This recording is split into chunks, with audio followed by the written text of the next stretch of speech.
All right. Oh, we got somebody here. Oh, I didn't put a poll today. Oh, that's okay. Um, so what we're doing is we're picking up from last time. Last time we tried to print some of this, some carbon fiber filled polycarbonate. Mainly, well, maybe not mainly, but partly to try and print some of the higher temperature materials. We had changed out our nozzle to a hardened steel nozzle so that we could print abrasive materials.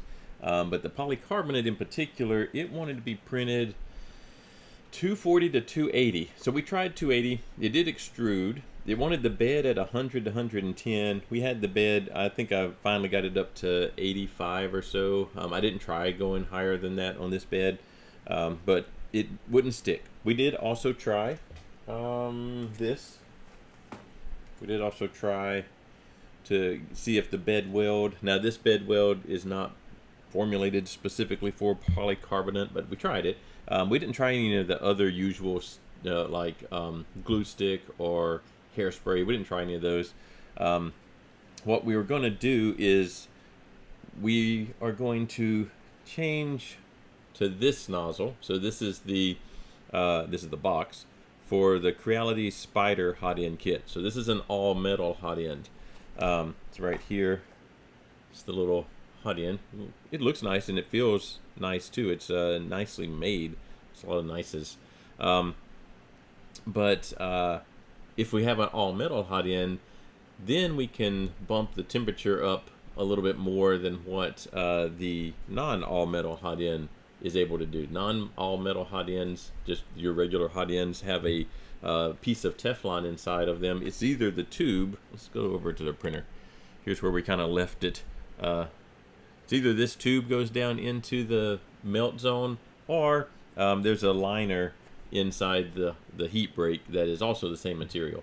Either way, you can't take this material, Teflon or something like Teflon, and get much hotter than 240, or it will start to break down the Teflon, and then you've got new problems.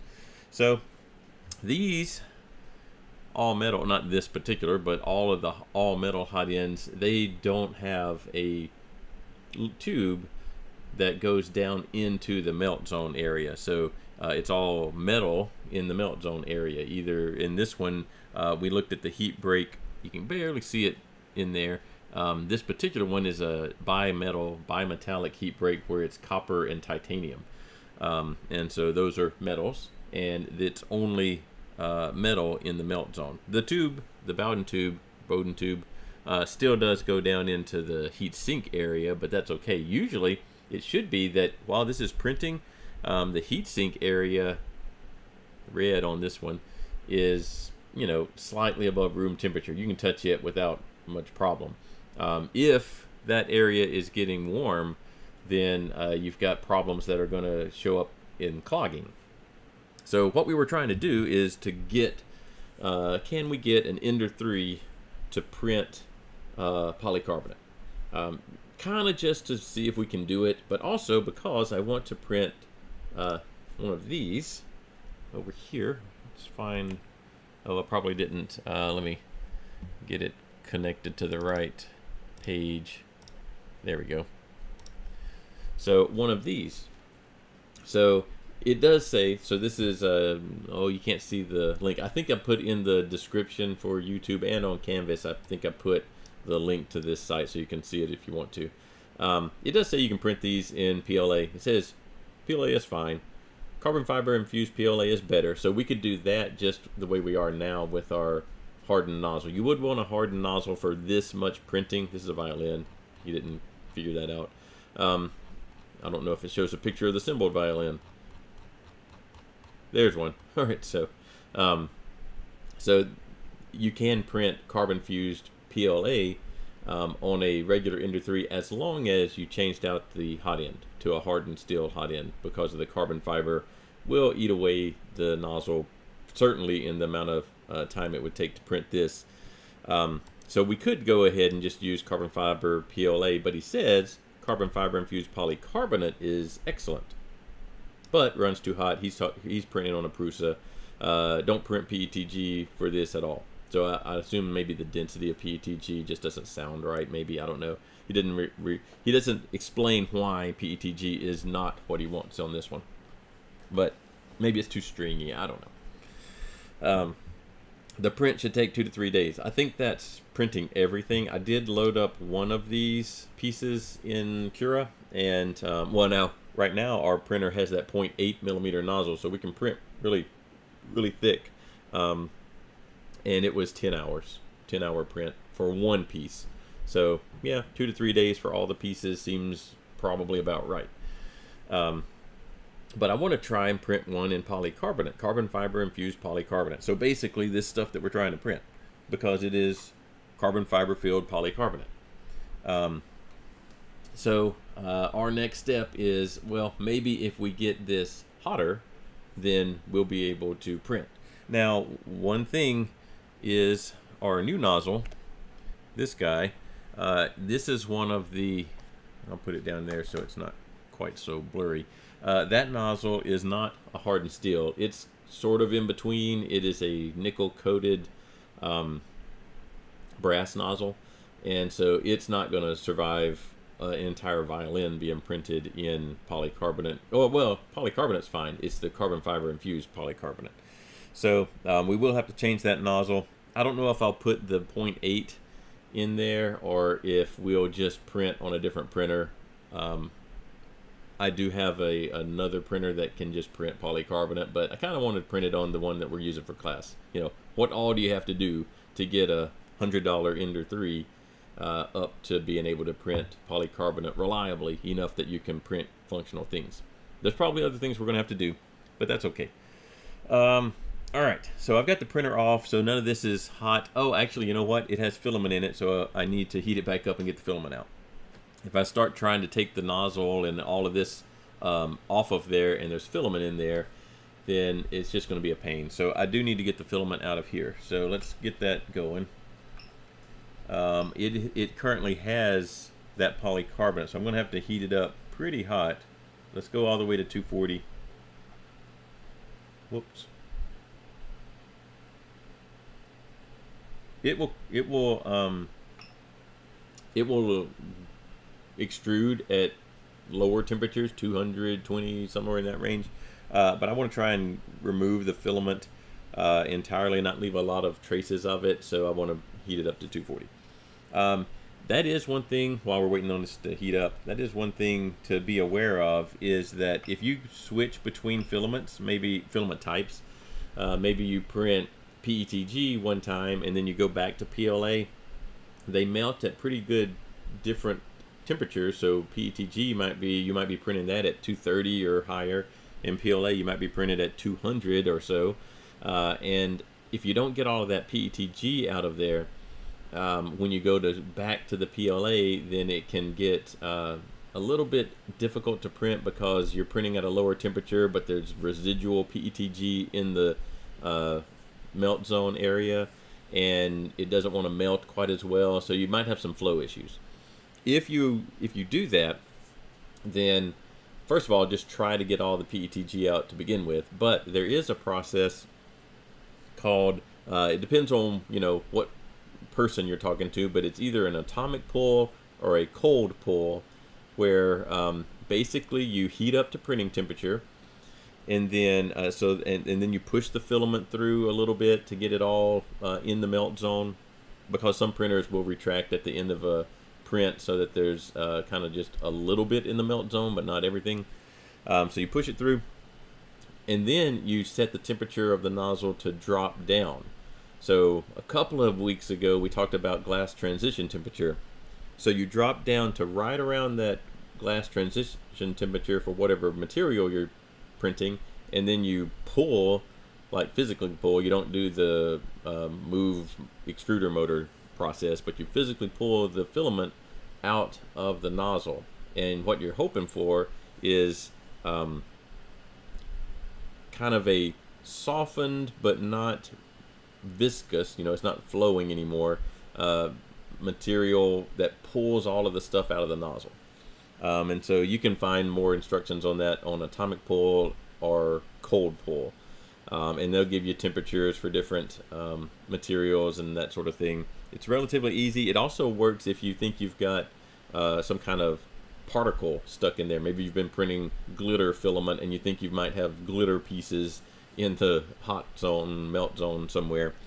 And you can use a piece of maybe nylon or a piece of a hotter material of some sort, PETG even, and use it to grab a hold of those particles, the glitter or whatever might be in there, and pull them out.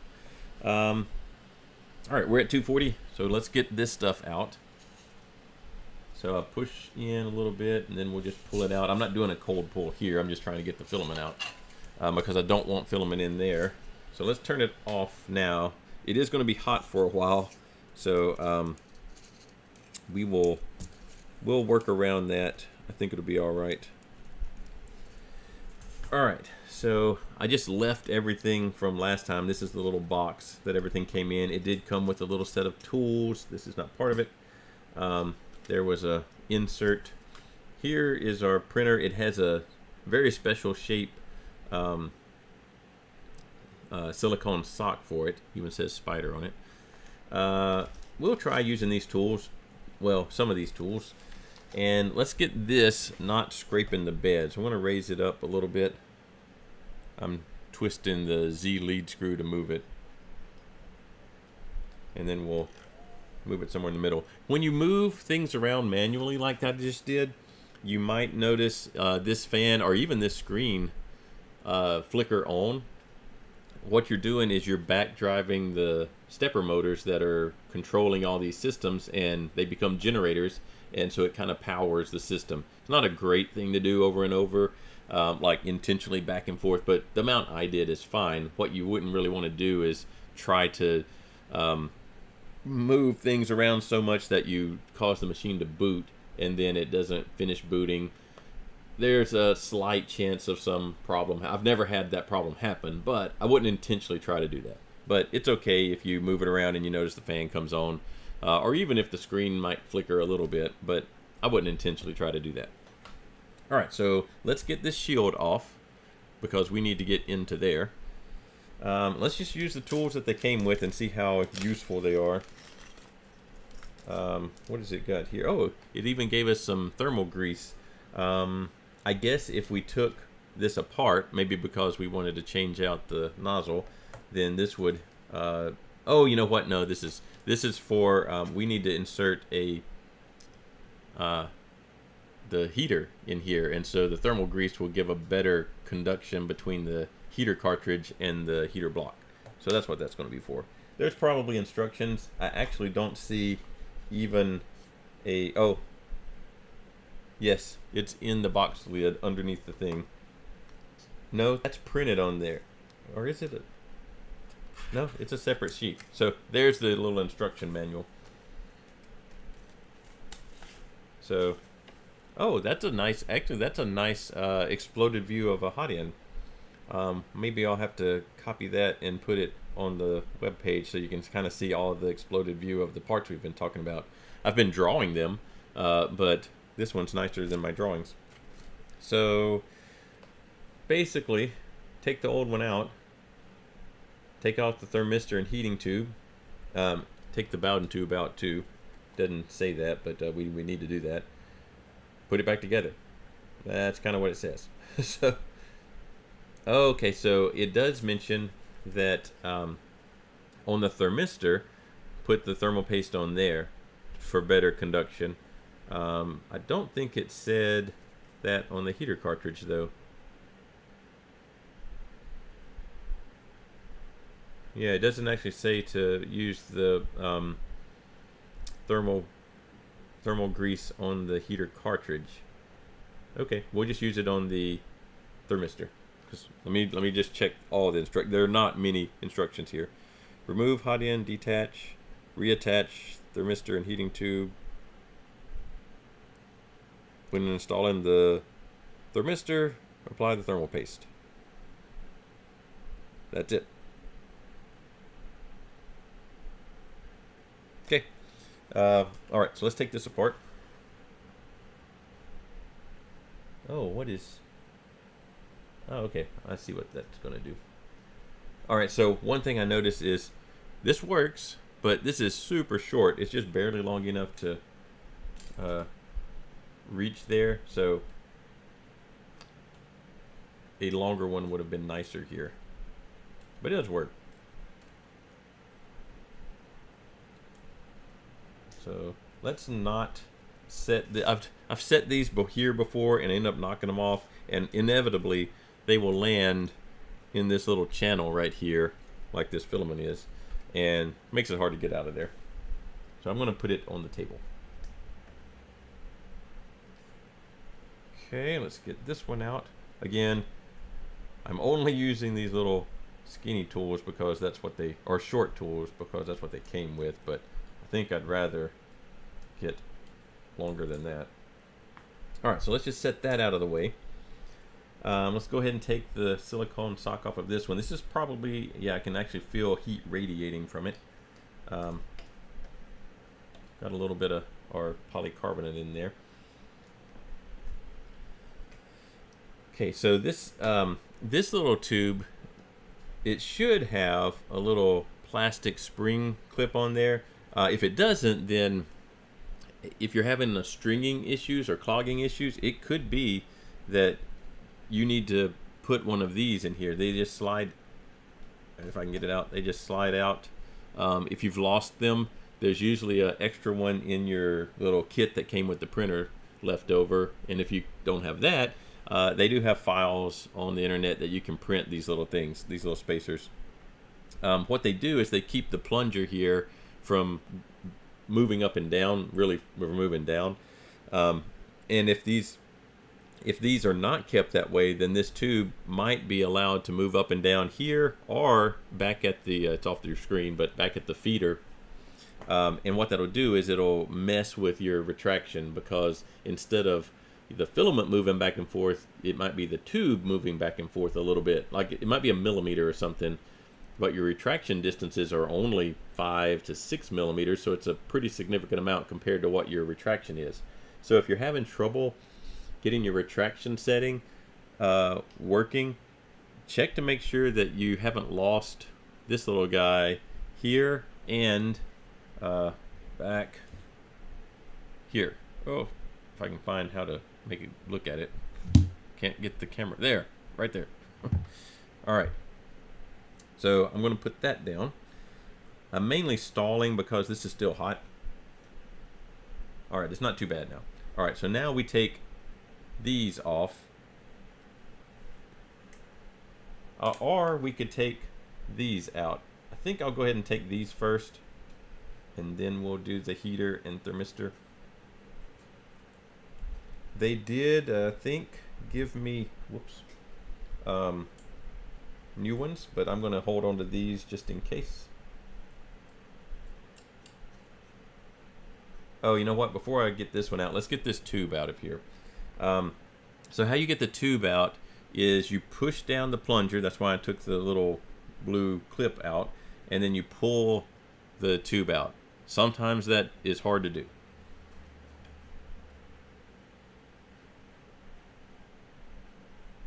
Wow, I may have to put this screw back in just to get it to stay still long enough for me to do that.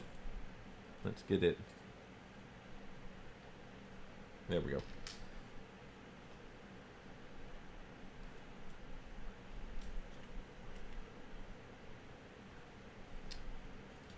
Having trouble.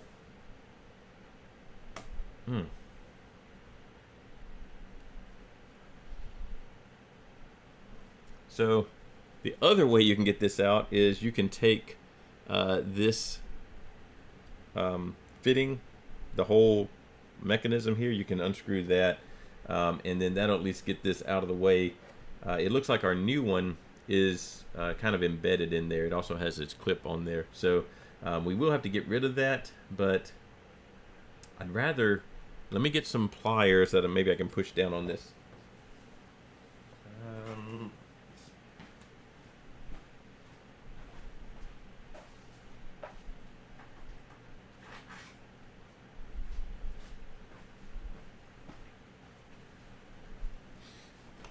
I have in the past just cut these things off of here, but I don't know that I have enough tube left, and I don't think I have a replacement tube right now easy to get to. So here's what I'm going to do. See if I can get this to, there we go. Part of the problem is the whole gantry is wanting to move down as I'm pushing down on it. So that's making it not too, may just have to let it go all the way down.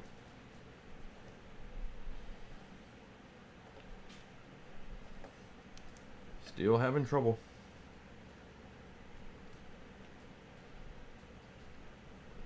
Alright, well, let's just unscrew this guy. Let's see what we've got in there.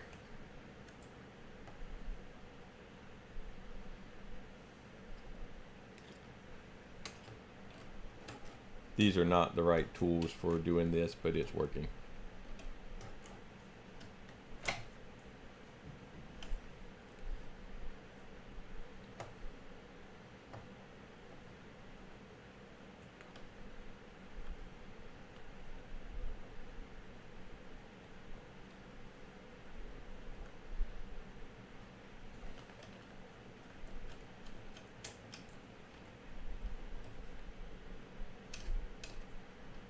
Alright, so part of it is that the tube is really jammed in there. There it goes. Alright, so see how far, I don't know if you can tell, but there, that little notch, you can't really see it on there, but there's a little rough area where the tongs of this guy, the little grippers inside there, have been gripping it. So it goes all, well, let's raise it back up.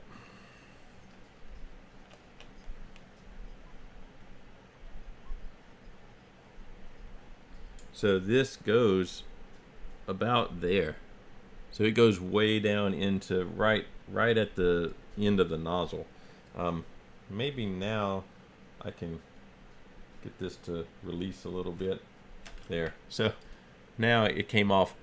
It was just, this was sort of jammed into the nozzle, which is good. It means that it was nice tight seal against it, but it was making it hard to remove. So we just took this guy off, and then it was much easier to slide this out of there.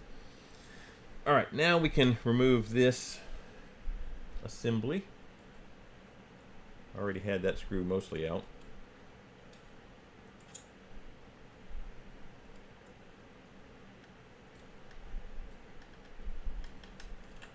Okay, let's not lose that screw. Now we need to retain our heater, the red wires, and our thermistor, the clearish colored wires. They're coated. So the thermistor is actually a Phillips, which they did not give me in our kit. So I will have to go get a Phillips in order to loosen it.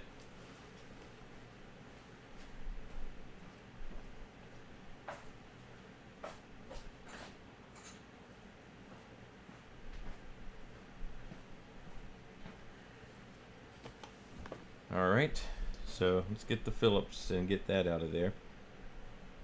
It's not tight at all, and I wonder, okay, the other one is going to attach a different way, although I'm seeing that there's missing a set screw in there. Maybe there's only supposed to be one. We'll have to look at our diagram. Okay, so this little thing, I'm gonna hold on to that one for a second. Let's get this set screw here that will release the heater cartridge. So that's going to be probably this little guy.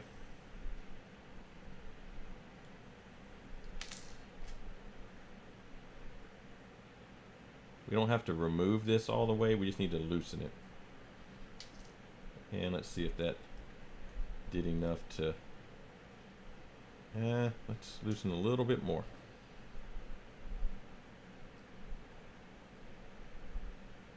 Alright, I don't think it, oh, well, alright, so here is the tiny little set screw. Keep that. And then these, the heater and the thermistor will kind of slide out. So there's the heater cartridge, and then there's the thermistor that was in there already. and there's our hot end that we are replacing. So again, the problem is this tube goes all the way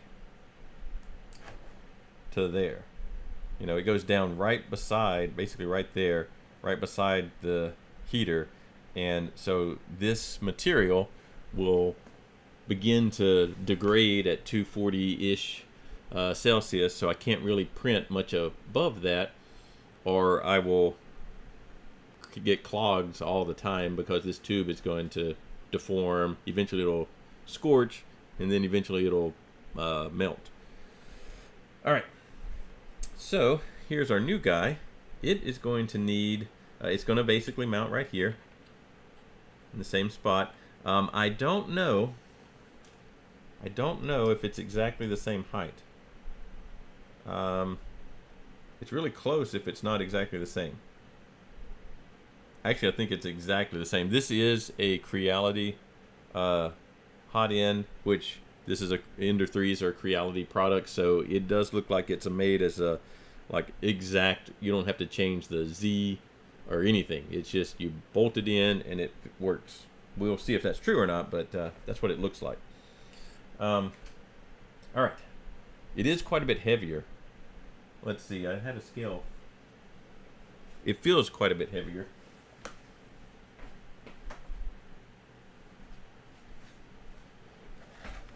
Let's see if it actually is quite a bit heavier or not. So these are ounces. So here's the original, 0.85 ounces. And here's the new, 1.5 ounces. So it's quite a bit heavier. Is that a problem? Not really, because we're not doing super high-speed printing. But you know, the lightness of this is kind of nice if you're trying to do some higher speed printing, and significantly higher speed printing, just because of the inertia. So not having to change the direction of movement of this thing, it would be nice if it was a lighter material. So this one is significantly lighter than what I'm replacing it with. And if I were trying to do really high speed printing, which we haven't really gone down that route with this printer, we will try to speed it up some. There are some hardware and software things we can do to get higher speeds. It's not necessarily the speed that's the issue, it's the print quality. So if we start printing higher and higher and we've got all this mass moving around, like this bed is going to be our real problem, moving back and forth, then you're going to get oscillations and vibrations and ringing happening that we don't want in our print. We don't want that to show up in the walls of our print. So in that case, lighter would help us out because we have less mass to compensate for. But right now we want heat right now, so we're going with this guy. So let's see how this is going to go. So it looks like our wires are meant to come from this side, and oh yeah, I wanted to see if there's one set screw there, but there's not one, unless maybe it's screwed all the way in there. Oh yeah, all right, so there is one here. So I actually have two on the thermistor side, and I don't have any on there. So let's see. I do have the one that came out of the previous one, but let's check our little exploded view here and see what I'm supposed to have. It does not show the set screws. Okay, well, we do need one set screw here to hold the heater cartridge in place, that's for sure. And I don't know that we need two. What they've got two here for is, it did come with this sleeve where we can put the heater, the thermistor in the sleeve. So I think I will use that. That does look like it'll give me a better overall reading. They don't mention it and they don't show it in here at all, but it does come with that, and it does look like it would help us a little bit. So I want to try using that, but that means I probably should use both set screws on there, and I still need one there. I do have the one that came from the print hot end we just used. Surely they are the same threads. Maybe, maybe not. Let's see if I can get it straight. Yeah, they're the same threads. So we can use the one that the other printer hot end was using. So all that'll mean is that if I ever go to use this guy again, I've got to round up a set screw to hold the heater block in. But that's not the end of the world. We can do that. There are a lot of other little pieces here. So I don't know if these are extra, but I've got these, which I believe are actually already in. So there, oh wait, there is one of them, and there's the other one right in there. So I think these are just extra ones. And then it came with, I think these are what are going to mount here. I wonder if it's longer. Yeah, so our heat sink is a little bit thicker than on this one, so I need longer screws. So they gave me those. All right, enough of that. Let's install these. Let's install the heater first. Everything's kind of, the heater is thicker wiring, so it's a little bit harder to deal with. So there's not a whole lot to install it. You loosen up the set screw, slide that in there until it's centered, and then tighten down. You don't want to over tighten this because the heater is just a metal cylinder resistor, and it is possible to crush that metal cylinder. So you don't have to do a whole lot here. You know, that seems plenty. I know you can't tell how much that was, but don't overdo it. Just so it doesn't come out of there. I actually may need to rotate it, looks like, because of the way the wires are coming out. So I want the wires to do more like that. So it may be off the screen for a minute. I just need to arrange it so that the wires come out in a better direction. Okay, so we've got that. Now let us try to get our thermistor in the little cradle, and the cradle in the thermistor hole. First of all, is it going to go in there? All right, yes, so it does go in there. It did want thermal grease, which is going to make everything messy. Maybe I do have this little paper towel, so maybe we'll try that. Let's do a dry run to see if this is going to work. So see how the thermistor wires are all kind of mangled up? How these are normally mounted is the bulb, the glass bulb, goes into the little thermistor hole there, so that's the existing one, and then this other one is a threaded hole that that Phillips screw, this little guy, just kind of holds it in place. One thing, if you are replacing it that way, then don't over tighten this, because that will certainly crush these tiny little wires. You can kind of see they're already mangled up, and you will get erratic or no readings from your thermistor, which means you can't print. This new one, the new one doesn't seem to rely on that at all, which I don't really like, because that means I don't know what's going to keep the thermistor from just sliding out the back. I mean, it will sit in here, and we can kind of thermal paste it in there, but I don't know what's gonna, what's gonna keep it from just sliding out of there. Just the pressure of the wire. I don't like that. Am I missing something? Let me see.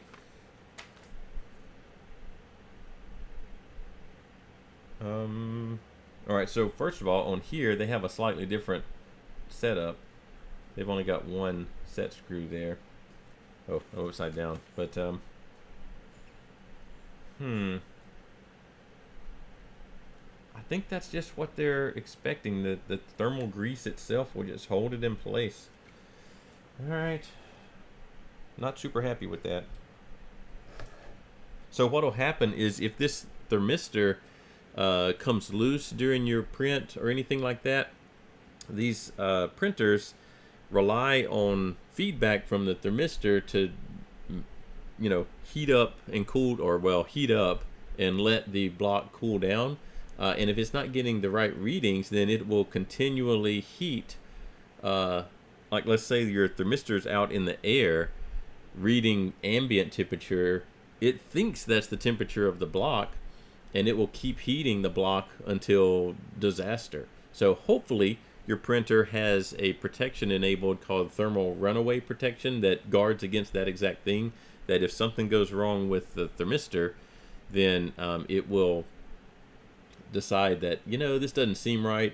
It's asking me for more and more and more heat, and nothing's changing on the thermistor side. Something must be wrong, and it'll shut it down. And it'll give you a thermal runaway error on your screen or wherever you're monitoring it.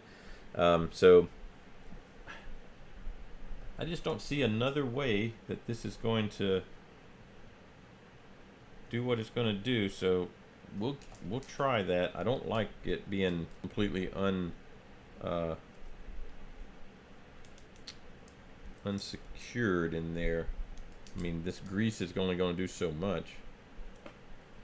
But let's see.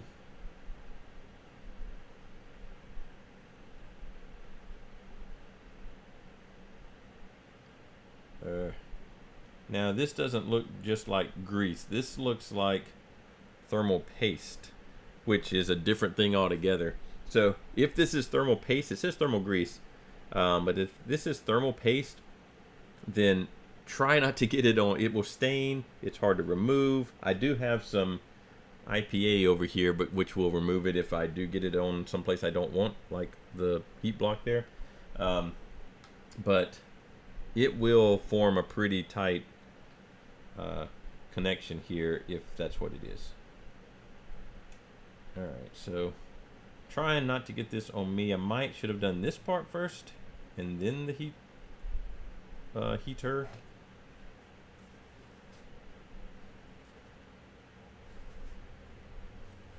Okay, let's get that guy in there, and this doesn't seem like the right way to me.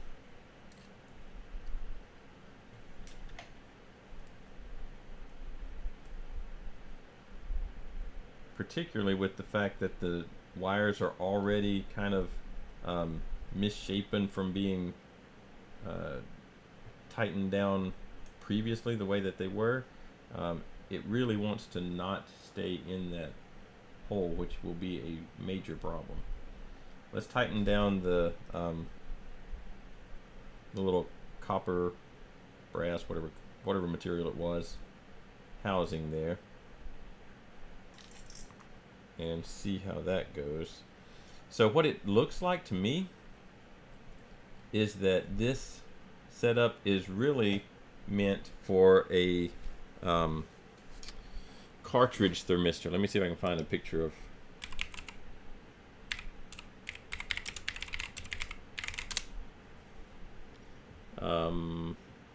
Yeah, so this is what it looks like it intends to be in there. So where'd the thermistor go? So see how this thermistor is a little cartridge, kind of like the little sleeve that I put this other thermistor in. It looks like that's the kind of thermistor that it's expecting this machine to have. And mine has a glass bulb thermistor, which it specifically says, you know, it even shows over here, even shows them using a glass bulb thermistor. But this is a different arrangement down here than what I have also. So it really seems like it's set up for the kind like this, which we may do. That's usually you have this thermistor when you're trying to get hotter and hotter temperatures above 300. So maybe that's worth changing out at some point. You know, this whole thing, this is 1259.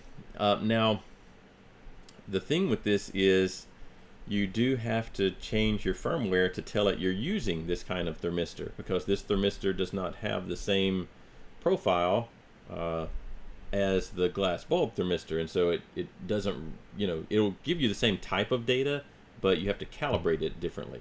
And so you do have to tell your firmware that, hey, now I'm using this kind of thermistor, which is, again, not a horrible thing. Just my whole point in doing some of this stuff is so that you see that, well, there's a lot that looks simple, but there's all these chain of events. I want to print this one material, and so I've got to go through this whole chain of events, which might lead me into modifying the firmware, which is not bad. It's just there are lots of things back to back that you might have to do. All right, I've got that in there. I am going to mount our hot end back up here, and let's just see what I think about the thermistor situation. So I'm going to need those longer screws.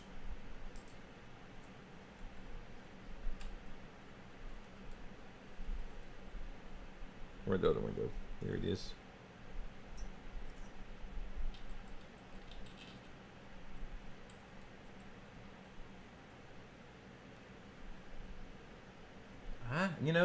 It might be that there's just enough force on the thermistor wires that it can't really go anywhere else. So maybe it's okay. I don't like it, but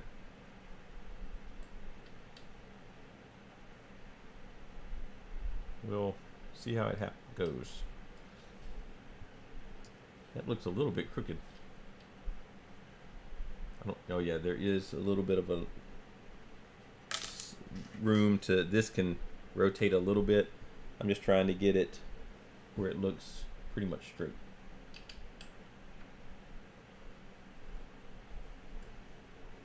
Because it definitely wasn't. Now it at least looks straight. I don't know if it is straight, but it looks straight. Okay, let's tighten that guy down.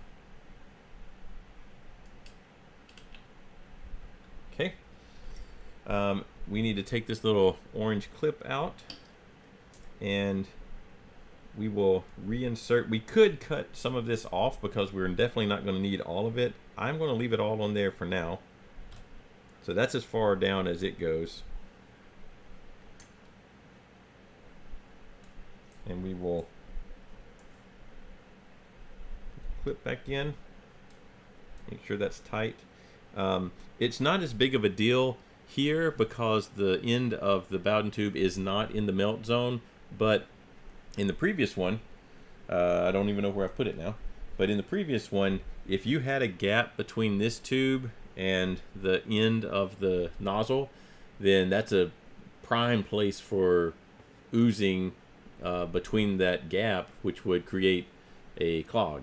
So definitely, if you're replacing this tube, make sure, in fact, the best way to replace the tube if you've taken it out is to, remember, it goes into this guy, loosen this up maybe half turn or so, tighten everything by force as much as you can, and then use a wrench to tighten this back down, and that will draw everything closer together and close up any gaps. And here it's not that big a deal because of the way the thing is set up. Looks like I might have gotten some of this thermal paste on my hand. Let me clean that off. Yeah. Okay. I'm going to check the thermistor one more time, and then we will put our cover back on, and we'll try a PID tune to see if we're getting any kind of good measurements. I think the thermistor is actually oh, let's put the sock on there. Maybe the sock does sort of help hold the thermistor in place. Sort of. I don't want to rely on a piece of silicone to hold that in place, but that is what we're doing right now.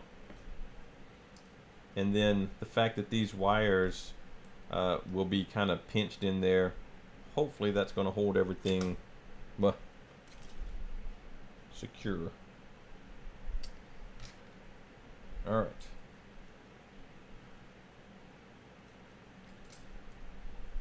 So now I don't currently have the hardened steel nozzle, so we do have to be aware of that. I will have to go back to a hardened steel when I want to print the polycarbonate field, the carbon fiber polycarbonate. Always a good idea to start all of your screws before tightening them down. If I can find, there it goes. Okay, now let's tighten those down and turn it back on and see if we have any issues.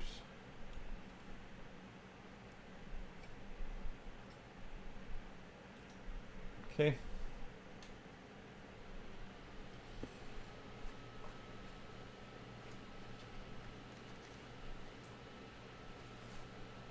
All right, so I'm back over here now. Let's do a PID tune.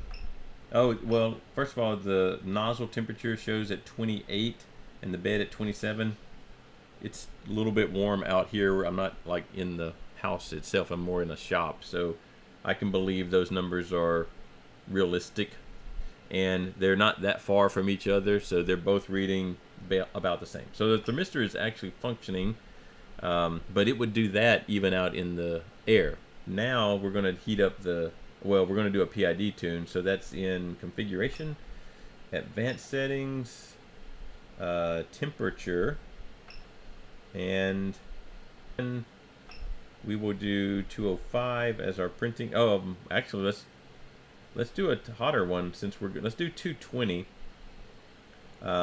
If we end up printing that polycarbonate, we're going to be much hotter than that, but I will not always print that, so I'm going to do it at 220. Okay, so it is recognizing that it's heating, so that's good.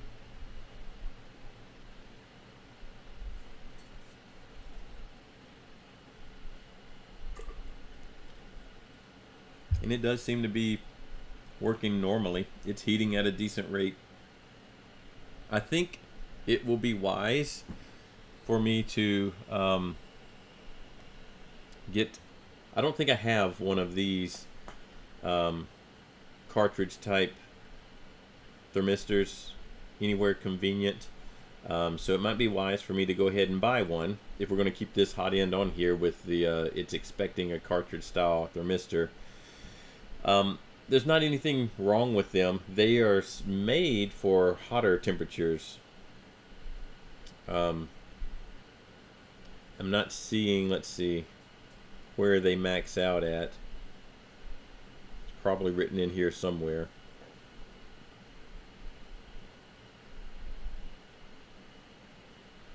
I don't see the print range or the temperature range for this. Thermistor's acting normal over there.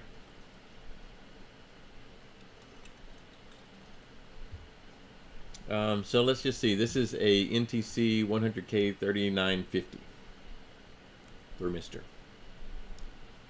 So let us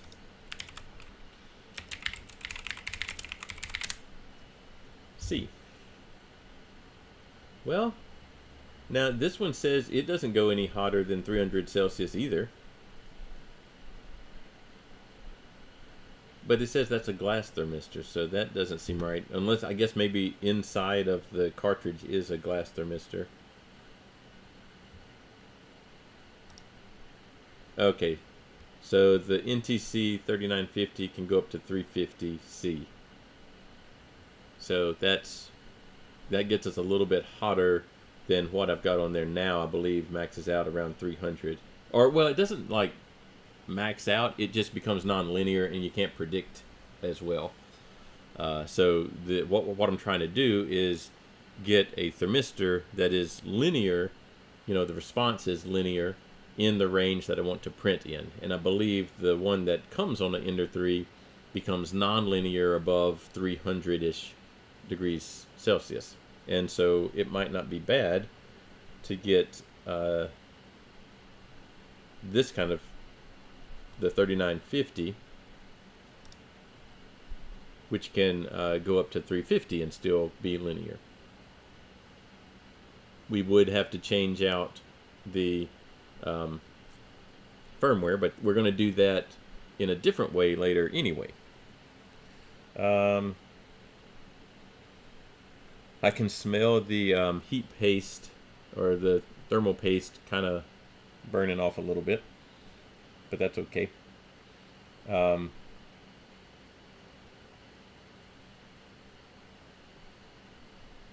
It's doing the PID tune. It looks kind of normal. So things look like they're progressing nicely. We can reload. Well, it's still, oh no, it has done the PID. It's finished off. Let's save settings. So that is in configuration, save settings. It might automatically save the new values for PI and D, but that way I know it saved them. So let's reload our polycarbonate here. And see what happens. If I can get it to act right up here.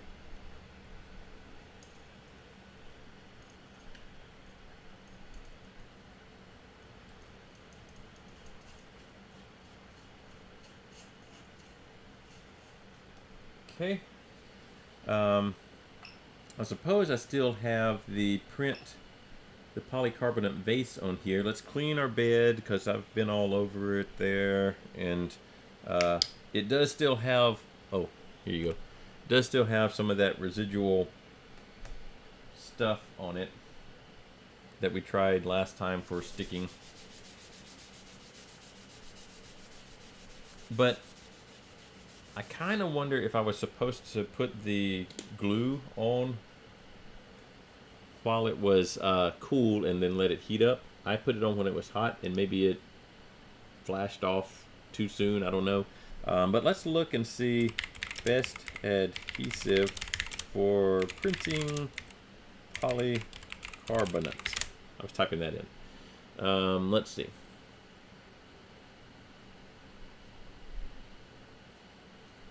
So they say glue stick. Let's try that.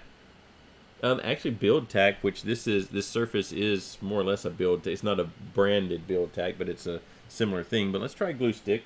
I do have glue stick here somewhere.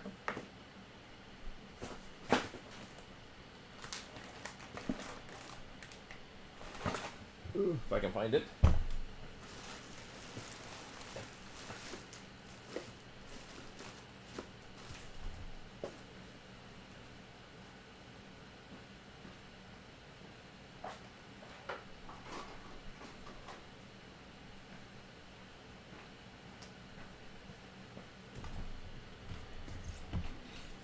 So we'll use this. Now glue stick does work better when the surface is warm, so I'm going to go ahead and preheat.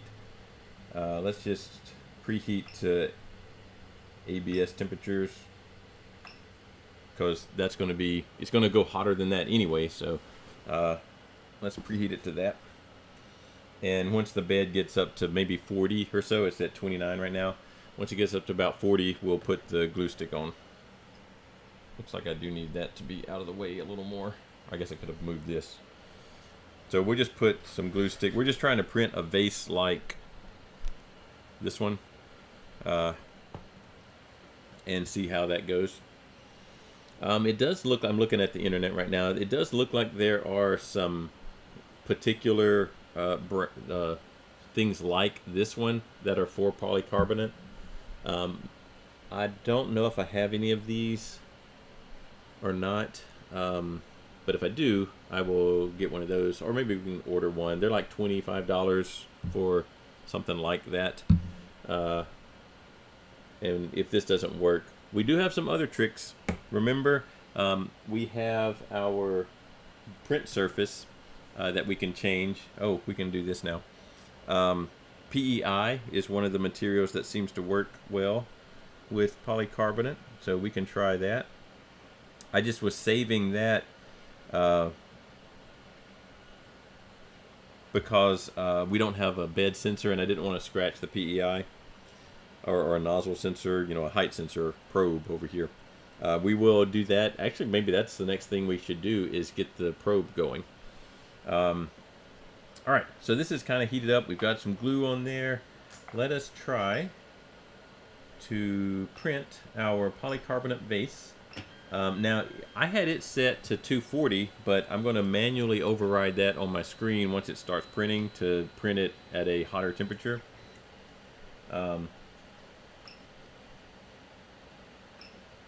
Adjust the nozzle. I'm going to go to, I don't know, let's see, what was the range on this thing?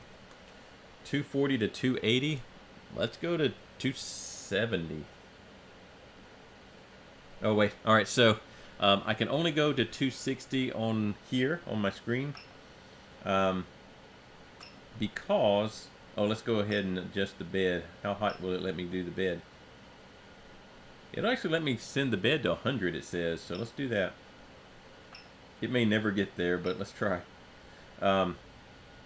So the nozzle is up at 260. There's a firmware limit built in, kind of because it doesn't know, the printer doesn't know that I've changed this thing out, so it thinks it's still operating under the old one, under this guy, and it knows that, you know, if you print at hotter than 260, you're definitely going to have problems with your Bowden tube, so it just doesn't let you go higher than that. So we'll have to override the firmware in order to print any hotter than 260.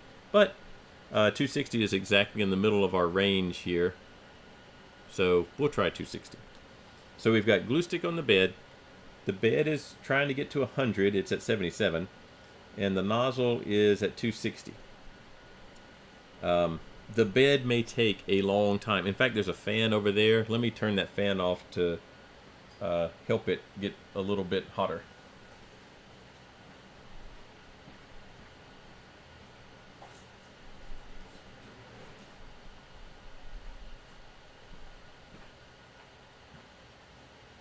Because basically that fan is blowing directly across the bed here, and so it is fighting against it, trying to heat. So let's get it kind of in that view. Looks like my camera froze again. Let me, while it's heating up, let me see if I can get it to reactivate. I don't know if you missed any of what I was showing on. Well, that's just my camera though. There's nothing I showed on there, I don't think.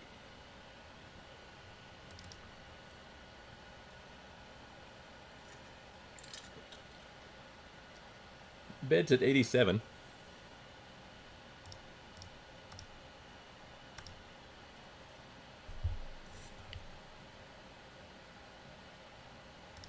All right, now my camera is live again. Not that it matters that much. 89. So it is getting there, and it's heating faster now that it doesn't have the fan blowing across it. That is a thing to consider. Your environment that you're printing in might affect your prints at different times of the year. Like during the winter, maybe you've got the central heat going and you've got heat blowing on your prints. You get everything set up just right, but then in the summertime, your central air is blowing cold air on your print and it responds very differently. So the location of your printer itself might be something you need to consider when you're trying to track down some kind of new printing issue that your surface finish just doesn't look like it once did. That could be one of the reasons why it has changed, is because the environment around you has changed. It could be other things, you know, something wore out, your filament absorbed moisture, and it's just not as dry of a filament anymore, and it wants to, you know, the heat transferability of the filament itself is different if it's full of moisture versus not full of moisture. Hey, we're at 98. Hopefully it doesn't immediately drop these temperatures back down to the lower numbers once it starts printing. I may have to hurriedly go to the screen and bump them back up. So it got to 100, so I didn't actually know that. I didn't know the Ender 3 beds could get to 100, but they can. All right. Oh, it did. All right, so let's do adjust nozzle back to 260. The bed stayed at 100, so that's okay. So there was in the G code, we looked at G code briefly when we did the dual color thing. In the G code, there was something that told it to go back to 240 right before printing. So I had to manually adjust it. All right, what do we have? Nothing yet. You know, I think it's actually sticking down. I think it is. Look at that. Look at that. So our first issue has been solved. We got carbon fiber filled polycarbonate to stick to our bed. I don't know if it's the printing hotter or we just raised the bed hotter. I probably should have just tried to raise the bed last time, but we were going to make this nozzle change anyway. It's actually quite warm right there, but we do have that part happening. Now the next thing we're going to encounter is polycarbonate, and a lot of the materials like this that print at hotter temperatures, they are really bad at warping. Now this particular print is this, you know, it's this single wall vase, so there's not a whole lot of chances for warping anyway, but what we might have is poor layer adhesion between layers. So like we might get something like this, but we pull it and it just spirals apart. So I don't know. Right now it's printing the base. It is possible that this base will want to peel up. It actually looks really nice. I know you can't tell. Oh wait, maybe we can get the nozzle cam down there. I don't even know if I've got it running right now. But let's see. See if I can get it aimed at something. Well, there it is. You can see that there's nothing peeling up. So I guess that's good. You can't really tell what's happening.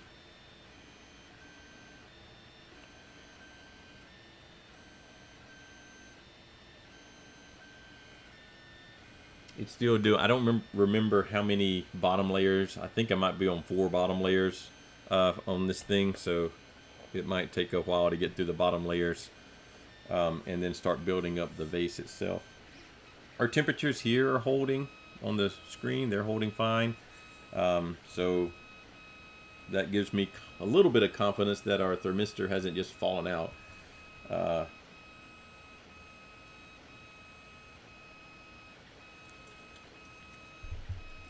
I do want to verify that thermal runaway is enabled on this printer. Sometimes some of the lower end printers don't come with thermal runaway enabled. There you can kind of see well, let's go back to this overhead view. You get a little view of the corner of it, and it looks fine. So one bad thing is our nozzle is that nickel plated nozzle, and so it will not survive long, certainly not long enough to print that violin, this violin over here that we want to print. It will not survive long enough to print all of this out of carbon fiber filled. It should print this vase okay, but it's probably not gonna survive long enough to print all of that. So we will have to go back to our other nozzle at some point. Oh, I just realized something. I don't know what's going to happen because this file that I sliced is meant for, I think, 0.4 layers, and we've got a 0.4 millimeter nozzle on there, so it might struggle in that regard. What it's printing now actually looks okay, but it's going to have to extrude a lot of filament in order to print what it thinks it's supposed to be printing, because this file was sliced for that 0.8 millimeter nozzle. I didn't change anything. I just loaded it back from the same SD card. We'll let it go because it's actually seeming like it's fine right now. And that is a thing you can do. You can print more than what you think, and it will try to keep up. It's going to try to print 0.8 millimeter walls and I think 0.4 millimeter layer height, which is a lot for this particular nozzle. So I'm interested to see what it'll actually do.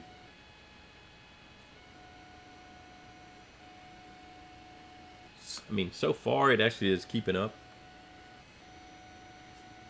It is now doing the walls. So this is a spiral vase print, which means it just does a helix, basically. So it doesn't really put layer on top of layer. They are on top of one another, but they're not layers. They're a helix whenever you're in spiral vase mode. So that's what it's currently doing. You can kind of see it start to build up there. I don't know if I have maybe if I get some light down there. Yeah, you can kind of see the beginnings of it, that it's actually surviving, even though it's definitely not ideal on our print slicer settings. But it does make me think that I can get a full roll of polycarbonate and hardened steel nozzle and see if we can print our violin pieces. Maybe get the cartridge thermistor just so I'm not worried about the thermistor falling out and giving us issues. Alright, well, we don't have a lot of time left, so I think I'll just let this finish as much as it will. I may have to shut it down, I don't know. But we'll see if it'll finish. And next time we are going to work on where'd it go? Well, I don't see the box for it right now, but I'm pretty sure I have a CR Touch that we can add that will also let us go into the firmware and do some tinkering around in there to make sure we have thermal runaway engaged and activate the CR Touch. So it'll be a little bit of coding that we'll do. You don't have to. So there is a way to add a bed sensor without having to do the coding, but since we want to do the make sure about the thermal runaway anyway, we do need to go into the firmware and we'll show that process. So that'll be next time. CR Touch, that should be Friday. Install and hopefully get working our CR Touch and a thermal runaway protection just in case our thermistor's not what we want it to be, not as nicely attached as we want it to be, but we'll be back Friday 9:30, and I will see y'all